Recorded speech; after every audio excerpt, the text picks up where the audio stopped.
ನಮಸ್ಕಾರ. ವನಜಾ ಮಲೆನಾಡು ಬಂದಾಯಿತು, ಹೊಸ ವಿಡಿಯೋ ತಂದಾಯಿತು. ಬನ್ನಿ ಇವತ್ತು ನಿನ್ನ ಕತೆ ನನ್ನ ಜೊತೆ ಸೀರಿಯಲ್ಲು ಹೇಗೆ ಮೂವ್ ಆಗುತ್ತೆ, ಏನು ಸ್ಟೋರಿ ನೋಡೋಣ. ಅದಕ್ಕಿಂತ ಮುಂಚೆ ನನ್ನ ವಿಡಿಯೋಕ್ಕೆ ಸಬ್ಸ್ಕ್ರೈಬ್ ಮಾಡಿಲ್ಲ ಅಂದರೆ ದಯವಿಟ್ಟು ಸಬ್ಸ್ಕ್ರೈಬ್ ಮಾಡ್ಕೊಳ್ಳಿ, ಹಾಗೆ ಒಂದು ಲೈಕ್ ಕೊಡಿ.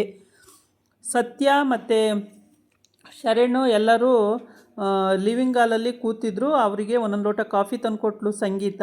ಆಮೇಲೆ ಅಜಿತನ ರೂಮಿಗೆಲ್ಲ ಹೋಗ್ತಾರೆ. ಅಜಿತ ಇನ್ನೂ ಎದ್ದೇ ಇಲ್ಲ. ಯಾಕೋ ಎದ್ದಿಲ್ಲ ಅಂತ ಕೇಳೋಕ್ಕೆ ಸಂಗೀತ ಹೋಗ್ತಾಳೆ. ಆಮೇಲೆ ಎಲ್ಲರೂ ಹೋಗ್ತಾರೆ, ಅವ್ರ ಮನೆಯವರೆಲ್ಲ. ಇಷ್ಟೊಂದು ಹಚ್ಕೊಬಿಟ್ಟಿದೆಯಾ ಭೂಮಿನ, ಯಾಕೆ ಮೈಗೆ ಹುಷಾರಿಲ್ವಾ ಅಂತ ಎಲ್ಲ ಕೇಳ್ತಾರೆ. ಇಲ್ಲ ಆರಾಮಿದ್ದೀನಿ ಅಂತ ಹೇಳ್ತಾನೆ.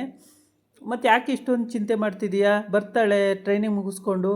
ಬೇಡ ಅಂತ ಹೇಳೋ ಅಜಿತ, ಈಗಲೇ ಹೋಗಿ ಕರ್ಕೊಂಡು ಬಂದ್ಬಿಡ್ತೀನಿ. ಟ್ರೈನಿಂಗು ಬೇಡ ಏನು ಬೇಡ, ಬಾರಮ್ಮ ಮನೇಲೇ ಇರು ಅಂತ ಹೇಳ್ಬಿಟ್ಟು ಹೇಳೋ ಅಜಿತ ಅಂತ ಸಂಗೀತ ಕೇಳ್ತಾಳೆ. ಅದಕ್ಕೆ ಸತ್ಯ ಹೇಳ್ತಾನೆ, ಅವಳು ಅಷ್ಟೊಂದು ಕಷ್ಟಪಟ್ಟು ತೊಗೊಂಡಿದ್ದಾಳೆ ಇದು ಎಕ್ಸಸೈಸ್ ಎಲ್ಲ ಮಾಡಿ ಟ್ರೈನಿಂಗ್ ಮಾಡಬೇಕು ಅಂತೇಳಿ, ಪೊಲೀಸ್ ಕೆಲಸಕ್ಕೆ ಹೋಗಬೇಕು ಅಂತ ಆಸೆ ಪಟ್ಟು ತೊಗೊಂಡಿದ್ದಾಳೆ. ಅವಳು ಮಾಡ್ಕೊಂಡು ಬರಲಿ ಅಂತ. ಮತ್ತು ಯಾಕೆ ನೀನು ಮುಂಕ ಕೂತಿರ್ತೀಯ, ನೀನು ಎದ್ದು ಬಾ ಆಚೆ ಅಂತ ಎಲ್ಲ ಕರಿತಾಳೆ.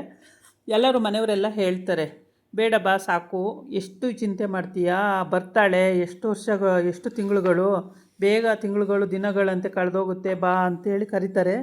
ಆಮೇಲೆ ಅಂಜು ಮತ್ತು ನಿಚ್ಚಿ ಅವರು ಕೂಡ ಬಂದು ಎಷ್ಟೊಂದು ಯೋಚನೆ ಮಾಡ್ತಾರೆ, ಎಷ್ಟೊಂದು ಫೀಲಿಂಗ್ ಮಾಡ್ಕೋತಾರೆ. ಅದಕ್ಕೆ ಇಲ್ಲ ಅಂತೇಳಿ, ಅಕ್ಕ ಇಲ್ಲ ಅಂತೇಳಿ ಅಂತ ಎಲ್ಲ ಮಾತಾಡ್ಕೊಳ್ತಾ ಇರ್ತಾರೆ. ಆಮೇಲೆ ಇಲ್ಲಿ ಲಿವಿಂಗ್ ಹಾಲಿಗೆ ಬಂದು ಕೂತಿರ್ತಾರೆ. ಲಿವಿಂಗ್ ಹಾಲಲ್ಲಿ ಕೂತ್ಕೊಂಡು ಶಾರದಮ್ಮ ಮತ್ತು ಅವಳ ಗಂಡ ಇಬ್ಬರು ಕೂತ್ಕೊಂಡು ಏನೋ ಪೇಪರ್ ಏನೋ ಓದ್ಕೊಂಡು ಕೂತಿರ್ತಾರೆ. ಆ ಟೈಮಿಗೆ ಕರೆಕ್ಟಾಗಿ ಸಂಗೀತ ಕಾಫಿ ಕುಡ್ಕೊಳ್ಳಿ ಅಂತೇಳ್ಬಿಟ್ಟು ಇಬ್ರಿಗೂ ಒಂದೊಂದು ಲೋಟ ಕಾಫಿ ತಂದು ಕೊಡ್ತಾಳೆ. ಕಾಫಿ ತಂದು ಕೊಟ್ಟು ಇನ್ನೂ ಒಳಗೆ ಹೋಗೇ ಇರಲ್ಲ ಅವಳು. ಅಷ್ಟೊತ್ತೇ ರಿಂಗ್ ಆಗುತ್ತೆ. ಅವನು ಜೋಬಲ್ಲೆಲ್ಲ ತಡ್ಕಾಡ್ತಾ ಇರ್ತಾನೆ. ಅದಕ್ಕೆ ಮೊಬೈಲ್ ಇಲ್ಲಿದೆ, ನೀನು ಜೋಬಲ್ಲಿ ತಡ್ಕಾಡ್ತಾ ಇದೆಯಲ್ಲ ಅಂತ ಹೇಳ್ಬಿಟ್ಟು ತಂದು ಕೊಡ್ತಾಳೆ. ಯಾರ್ದು ಅಂತ ಕೇಳ್ತಾನೆ. ಅದಕ್ಕೆ ಏನಪ್ಪ ಇದು ಹೆಸರಿಲ್ಲ ಏನಿಲ್ಲ, ಯಾರಪ್ಪ ಗೊತ್ತಿಲ್ಲ ಅಂತೇಳಿ ತಂದು ಕೊಡ್ತಾಳೆ. ತಂದು ಕೊಟ್ಟ ತಕ್ಷಣ ನೋಡ್ತಾನೆ, ಈ ಕಡೆ ಬಂದು ಇವಳು ಅಂಜು ಅಮ್ಮ ಭಾಳ ಕ್ರಿಮಿನಲ್ ಇದ್ದಾಳೆ. ಯಾರೋ ರೌಡಿನ ಜೈಲಲ್ಲಿ ಮೀಟ್ ಮಾಡೋಕ್ಕೆ ಹೋಗಿದ್ದಾಳೆ. ಯಾರೂ ಬಿಡಿಸೋರಿಲ್ಲ, ನನ್ನ ನೀವೇ ಬಿಡಿಸ್ಬೇಕು ಅಂತ ಅವನು ಕೇಳ್ತಾನೆ. ನಂದು ನಿಮ್ಮದು ಅರ್ಧ ಅರ್ಧ ಡೀಲು, 50-50 ತಗೊಳ್ಳೋಣ ಅಂತ ಹೇಳ್ಬಿಟ್ಟು ಹಿಂಗೆಲ್ಲ ಹೇಳ್ತಾನೆ. ಹೌದು, ನಿನ್ನನ್ನು ಯಾಕೆ ಬಿಡಿಸ್ಬೇಕು, ನೀನು ಜೈಲಿಲ್ಲಿದೆಯಾ, ನಿನ್ನ ಯಾಕೆ ಬಿಡಿಸ್ಬೇಕು ಅಂತ, ನೀವು ಇದ್ರಿ ಅಲ್ವಾ ಜೈಲಲ್ಲಿ ಅಂತ ಅಂತಾನೆ. ಆವಾಗ ಅವಳು ಕಂಡ್ಕೊಂಡು ಬಿಡ್ತಾಳೆ, ಹೌದಾ ಇದೆಲ್ಲ ಗೊತ್ತಿದೆಯಲ್ಲ ಇವನಿಗೆ, ಇವನು ಯಾರಿರ್ಬೋದು ಅಂತ ಹೇಳ್ಬಿಟ್ಟು. ಆಮೇಲೆ ಒಂದು ಮನೆ ಪ್ರಾಬ್ಲಮ್ ಕೊಟ್ಟು ಹಾಳು ಮಾಡಿದ್ರೆ ಇಬ್ರಿಗೂ 50-50 ಅಂತ ಮಾತಾಡ್ಕೊಳ್ತಾರೆ. ಹಂಗಾಗಿ ಇವಳು ಅವನಿಗೆ ಸಾಥ್ ಕೊಡ್ತಾಳೆ. ಆಯಿತು, ಜೈಲಿಂದ ಹೊರಗಡೆ ತೆಗೆಯೋಕ್ಕೆ ನಾನು ಸಹಾಯ ಮಾಡ್ತೀನಿ ಅಂತ ಹೇಳ್ಬಿಟ್ಟು ಇವಳು ಒಪ್ಕೊಳ್ತಾಳೆ. ಹಾಗಾಗಿ ಇವಳು ಒಪ್ಕೊಂಡ್ಮೇಲೆ ಸರಿ ಅಂತ ಹೇಳ್ಬಿಟ್ಟು ಅವನು ಓಕೆ ಅಂತಾನೆ. ಯಾರು ಅಂತ ಇನ್ನೂ ಗೊತ್ತಾಗಿಲ್ಲ, ಅವನು ಯಾರಿರ್ಬೋದು ಅಂತ ಗೊತ್ತಾಗಿಲ್ಲ. ಇವ್ರ ಮನೆ ಮೇಲೆ ಏಕೆ ದ್ವೇಷ ಅನ್ನೋದು ಗೊತ್ತಿಲ್ಲ. ಇವಳಂತೂ ಭಾಳ ದ್ವೇಷ ಮಾಡ್ತಾಳೆ. ಯಾವಾಗ ನೋಡಿದ್ರೂ ದ್ವೇಷನೇ ಅಂಜು ಅಮ್ಮಂಗೆ. ಯಾವಾಗಲೂ ದ್ವೇಷನೇ, ಮನೆ ಹಾಳು ಮಾಡಬೇಕು, ತವ್ರ ಮನೆಯೆಲ್ಲ ಹಾಳು ಮಾಡಬೇಕು ಅಂತ. ಈ ಕಡೆ ಸಂಗೀತ ಕಾಫಿ ತಂದುಕೊಟ್ಟು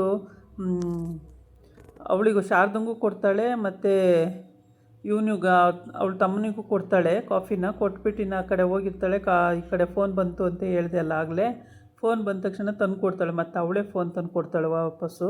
ಇಲ್ಲಿ ಇಟ್ಬಿಟ್ಟು ಅಲ್ಲೆಲ್ಲ ಹುಡ್ಕಾಡ್ತಾ ಇದೆಯಲ್ಲ, ಜೋಬೆಲ್ಲ ತಡ್ಕಾಡ್ತಾ ಇದೆಯಲ್ಲ ಅಂತ ಹೇಳ್ಬಿಟ್ಟು ಒಂದು ಫೋನಲ್ಲಿ ಹಲೋ ಯಾರು ಅಂತ ಕೇಳಿದಾಗ, ದೊಡ್ಡ ಸಾಹೇಬ್ರೆ ನಾನು ಅಂತಾಳೆ. ಓ ಏನಮ್ಮ ಭೂಮಿ, ಚೆನ್ನಾಗಿದೆಯಾ, ಆರಾಮಿದೆಯಾ ಅಂತೇಳಿ ಖುಷಿಯಾಗಿ ಈ ಕಡೆಯಿಂದ ಮಾತಾಡ್ತಾನೆ. ಏನು ಆರಾಮಿಲ್ಲ, ನನಗೆ ಪನಿಷ್ಮೆಂಟ್ ಕೊಟ್ಟರು ಅಂತಾಳೆ. ಏನು ಪನಿಷ್ಮೆಂಟ್ ಅಮ್ಮ?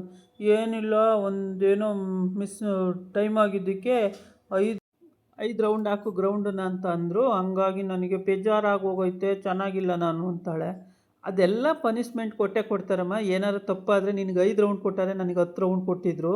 ಅದಕ್ಕೆಲ್ಲ ಬೇಜಾರು ಮಾಡ್ಕೋಬಾರ್ದು, ಆರಾಮಾಗಿ. ಹೌದು, ಇವೆಲ್ಲ ಒಂದು ಟ್ರೈನಿಂಗ್ ಅಂತೇಳಿ ಮಾಡ್ಕೊಂಡು ಹೋಗಬೇಕು ಅಂತ. ಹೌದಾ ಸಾಹೇಬ್ರೆ, ಹೌದಾ ಅಂತೇಳಿ ನನಗಿನ್ನೂ 10 ರೌಂಡು ಅಂದಾಗ ಖುಷಿಯಾಗಿ, ನನಗೆ 5 ರೌಂಡಲ್ಲ ಅಂತ ಖುಷಿ ಆಗ್ತಾಳೆ. ಆಮೇಲೆ ಎಲ್ಲರೂ ಮಾತಾಡ್ತಾರೆ. ಸಂಗೀತ ಕೊಡಿಲಿ, ನಾನು ಮಾತಾಡ್ತೀನಿ ಅಂತ ಸಂಗೀತ ಇಸ್ಕೊತಾಳೆ. ಸಂಗೀತ ಮಾತಾಡ್ತಾಳೆ. ಅತ್ತೆ ಚೆನ್ನಾಗಿದ್ದೀರಾ ಅಂತಾಳೆ. ಹ್ಞೂ ಚೆನ್ನಾಗಿದ್ದೀನಿ, ನೀ ಚೆನ್ನಾಗಿದ್ದೀಯಾ, ಈಗಲೂ ಬೇಡ ಅಂದ್ಬಿಡು, ಬಂದುಬಿಡು ಅತ್ಲಾಗಿ, ಆ ಟ್ರೈನಿಂಗು ಬೇಡ ಏನು ಬೇಡ, ಇಲ್ಲಿ ಮನೇಲಿ ಎಲ್ಲರಿಗೂ ಬೇಜಾರು ನೀನು ಹೋಗಿರೋದಕ್ಕೆ ಹಂಗೆ ಹಿಂಗೆ ಅಂತೆಲ್ಲ ಸಂಗೀತ ಹೇಳ್ತಾಳೆ. ಹೌದತ್ತೆ ನನಗೂ ಇಲ್ಲಿ ಬೇಜಾರು ಅಂತಾಳೆ. ಮತ್ತು ಹಂಗಿದ್ರೆ ಬಂದುಬಿಡು ಮತ್ತೆ ಅಂತಾಳೆ. ಅಷ್ಟೊತ್ತಿಗೆ ಅವ್ರ ಅತ್ತೆ, ಸಂಗೀತ ಅತ್ತೆ, ಕೊಡಿಲಿ ನಾನು ಮಾತಾಡ್ತೀನಿ ಅಂತ. ಅಜ್ಜಿ ಚೆನ್ನಾಗಿದ್ದೀರಾ ಅಂತ ಕೇಳ್ತಾಳೆ. ಹ್ಞೂ ಚೆನ್ನಾಗಿದ್ದೀನಮ್ಮ ಅಂತ. ಆರಾಮಿದೆಯಾ ನೀನು ಅಂತ. ಇಲ್ಲ ಅಜ್ಜಿ ನನಗೆ ಇಲ್ಲೆಲ್ಲ ಭಾಳ ಕಷ್ಟ, ಪನಿಷ್ಮೆಂಟ್ ಎಲ್ಲ ಕೊಡ್ತಾರೆ. ಮಾಡಬೇಕಮ್ಮ ಅವೆಲ್ಲ ನೀವು ಪಾಠ ಕಲ್ತಂಗೆ ಆಗುತ್ತೆ, ಅದಕ್ಕೆಲ್ಲ ಯೋಚನೆ ಮಾಡಬೇಡ, ಮಾಡಬೇಕು, ಮುಂದೆ ಬರಬೇಕು ಅಂದರೆ ಅವೆಲ್ಲ ಮಾಡಲೇಬೇಕಾಗುತ್ತೆ ಅಂತೇಳಿ ಎಲ್ಲ ಹೇಳ್ತಾಳೆ. ಆವಾಗ ಸರಿ ಅಜ್ಜಿ ಆಯಿತು ಅಂತ ಮಾತಾಡ್ತಾನೆ ಇರ್ತಾಳೆ ಅದೇ ವಿಷಯನ. ಆಮೇಲೆ ಮಾತಾಡ್ತಾನೆ ಇರ್ತಾಳೆ. ಶಾರದಾ ಹೂ ಕಟ್ತಾ ಇರ್ತಾಳೆ. ಹೂ ಕಟ್ಟಿ ಸುಮಾರು ಒಂದು 2-3 ಮಾರು ಹೂ ಕಟ್ತಾಳೆ. ಹೂ ಕಟ್ಬಿಟ್ಟು ಅಜಿತನ ಕರೆದು ಅಜಿತಕ್ಕೆ ಕೊಡ್ತಾಳೆ. ಈ ಹೂವನ್ನು ತಗೊಂಡೋಗಿ ಭೂಮಿಗೆ ಕೊಡು ಅಂತ. ಭೂಮಿಗ ಅಂತ. ಭೂಮಿಗೆ ಮಾತು ಬಂತಲ್ಲ ಅಂತ ಎಲ್ಲರಿಗೂ ಖುಷಿ ಆಗುತ್ತೆ, ಹೆಂಗೋ ಮಾತಾಡಿದ್ಲಲ್ಲ ಅಂತ ಹೇಳ್ಬಿಟ್ಟು. ಆಮೇಲೆ ಇದೆಲ್ಲ ಮಾತಾಡಿ ಈ ಹೂವಿಂದು ವಿಷಯ ಎಲ್ಲ ಮುಗಿದ ಮೇಲೆ ಆ್ಯಕ್ಚುಲಿ ಅವಳಿಗೆ ಭೂಮಿಗೆ ಟ್ರೈನಿಂಗಲ್ಲಿ ತುಂಬ ಸ್ಟ್ರಿಕ್ಟಾಗಿ ಹೇಳ್ಕೊಡ್ತಿದ್ದಾರೆ ಅಂತ ಹೇಳ್ಬಿಟ್ಟು, ಸ್ಟ್ರಿಕ್ಟ್ ಮಾಡ್ತಾರೆ ಪ್ರತಿಯೊಂದು ವಿಷಯದಲ್ಲೂ ಅಂತೇಳಿ ಅವಳಿಗೆ ಫಸ್ಟಿಗೆ ಕೋಪ ಬಂದಿರುತ್ತೆ. ಆಮೇಲೆ ಅದು ಕೂಲಾಗ್ತಾ ಅದ್ರದ್ದು ತೊಂದರೆನೇ ಆಗಲ್ಲ ಅನಿಸುತ್ತೆ, ತುಂಬಾ ಈಸಿ ಅನಿಸುತ್ತೆ. ನೋಡಿಲ್ಲಿ ನನ್ನ ಸೊಸೆ ಎಷ್ಟು ಬೇಜಾರು ಮಾಡ್ಕೊಂಡಿದ್ದಾಳೆ, ಎಲ್ಲರನ್ನೂ ಬಿಟ್ಟು ಹೋಗ್ಬೇಕಲ್ಲ ಅಂತ ಎಷ್ಟು ಬೇಜಾರಾಗಿದೆ, ಹಾಗೆ ಹೀಗೆ ಅಂತೆಲ್ಲ ಹೇಳ್ತಾರೆ.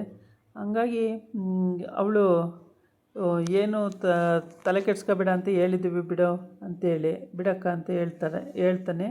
ಹಂಗಾಗಿ ಅವಳು ತಲೆ ಕೆಡ್ಸ್ಕೊಳ್ಳಲ್ಲ. ಆಮೇಲೆ ಓದಲಿ ಬಿಡಮ್ಮ, ಚೆನ್ನಾಗಿ ಓದಬೇಕು ಅಂಥವ್ರು ಅಂತೆಲ್ಲ ಹೇಳಿ ಟ್ರೈನಿಂಗ್ ಮುಗಿಸ್ಕೊಬರ್ಲಿ, ಓದೋದಿದ್ರೆ ಓದಲಿ, ಎಲ್ಲದೂ ಮುಗಿಸ್ಕೊಬರ್ಲಿ, ಪರವಾಗಿಲ್ಲ, ತೊಂದರೆ ಇಲ್ಲ ಅಂತೆಲ್ಲ ಹೇಳ್ತಾಳೆ. ಇದಾಗಿತ್ತು ಇವತ್ತಿನ ವೀಡಿಯೋ. ನಾಳೆ ಇನ್ನೊಂದು ವೀಡಿಯೋ ಜೊತೆ ಬರ್ತೀನಿ. ನಮಸ್ಕಾರ.